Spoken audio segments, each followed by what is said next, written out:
let's go to a final answer. So Matt Jackson asks probably the question that I get asked more than anything else. And that is, in my opinion, which one makes more sense of all the data at this point? Catholicism or Orthodoxy? Which one would I convert to if I had to pick one this week? It's a fair question, right? I mean, I've been making videos about this for the past 2 years. I've spent a lot of time thinking about these questions.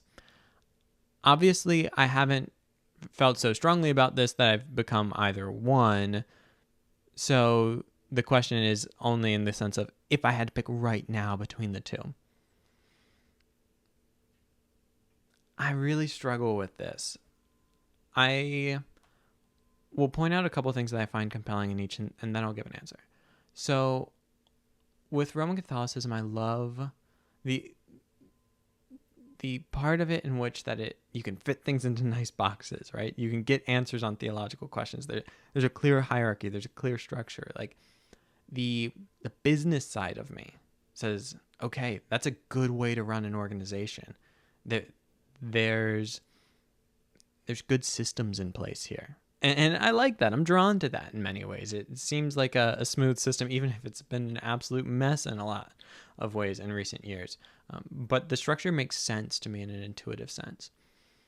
There's another part of me that a thing I like about Roman Catholicism is that it feels a bit more authentic to my own experience, which I don't even know how much I agree with that way of thinking, but insofar as like, if I went back in time far enough, my ancestors were probably Catholics, because that's just kind of the part of the world that I hail from, and they would have been Catholic. But to take on Eastern Orthodoxy would be kind of a culture that is in many ways foreign to my own. And so there is a certain kind of romance, right, to the idea of, man, my great, great, great, great, great, great, grandfathers or whatever probably prayed the mass in this way, or they were part of this church, and in some way it would be a connection to them, and that is beautiful, and I appreciate that. On the side of Eastern Orthodoxy, there's a lot to love. I love the spiritual theology of the Eastern Church, and I know that it is present in many ways in the Eastern Catholic Church and in various parts of the Catholic tradition. But I do.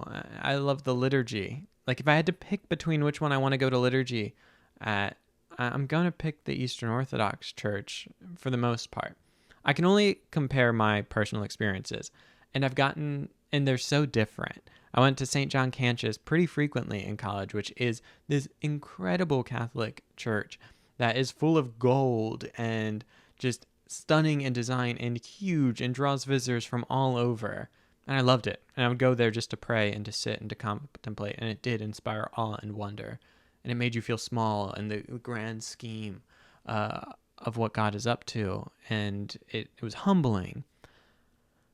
But at the Orthodox church just down the street, which maybe had 50 people in it and no chairs, and you stood for the service and then you sat on rugs as the priest came out and gave the homily just in the middle of everyone. Man, there was just this glimpse of like being part of the early church. It just felt so raw and so beautiful and so simple. And rather than making you feel really small, it made you feel caught up in something that it extends beyond the boundaries of time and space, with the icons all around you and the people and the chanting and the incense. It felt like you're caught up in something otherworldly, and it's beautiful, even though it's smaller and simpler. And there's something about it that I like, in that it's a bit, and this probably is my own Protestant strand here, but there's this air to Catholicism at times of feeling kind of overly authoritarian, in that there's a longer list of things you have to subscribe to, and there's more authority checkpoints, and that's not a bad thing. Again, the system is beautiful and well designed, but it also it's easy to push back against, or to want to push back against.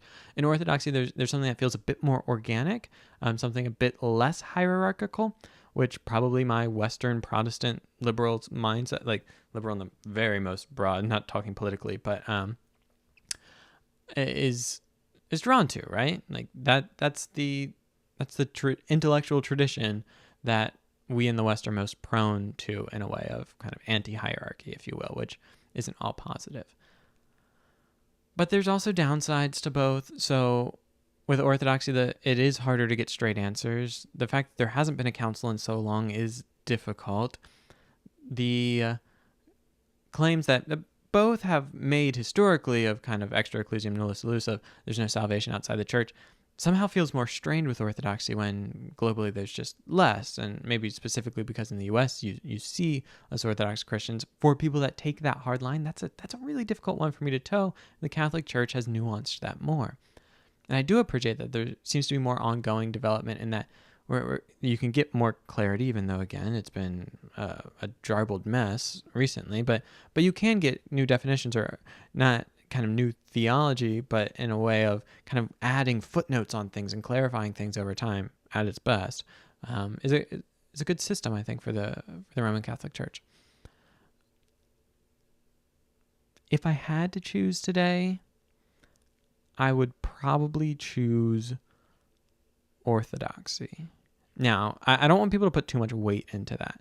I say that primarily because I think in a lot of ways my thinking has shifted. Not entirely, but someone asked the question earlier of how do you parse out traditions? And I started this kind of exploration as very strongly facts, logic, history, like just tell me what is true. And that's where we more on the kind of Cameron Bertuzzi Bayesian analysis side. And the longer I've gotten into it, the more it just feels really difficult to sustain that, to get enough data sets and to run them through a way and to kind of come up with a filter that isn't overly biased and to come out with just a clean answer. It just feels lacking. And as I change also my social location, if you will, right? At that time, I was a theology student in Moody, and though I was in a relationship, I'm away in Chicago by myself studying theology, just reading books 24/7. That was my whole life. Now I'm married, and what I honestly would probably put more weight on is, like, as I think about having a family, where can I go and pray? Where can I seek Christ? Where do I feel like I could grow most? And because of my draw to the Orthodox liturgy, I think I would tend toward that. Again, I don't want to put too much stake in that. I don't want to say, like, this is what I would go with today. I guess that is what I'm saying. But I want to say I am going with this today. But if I had to choose, this is the first time I've ever answered this question on my channel. I think today I would choose Orthodoxy. And I'm open to that view changing. But I think it pulls on my heart a bit more than my head. And maybe I just lean more that way these days. I'm probably going to have a vulnerability hangover from answering that question.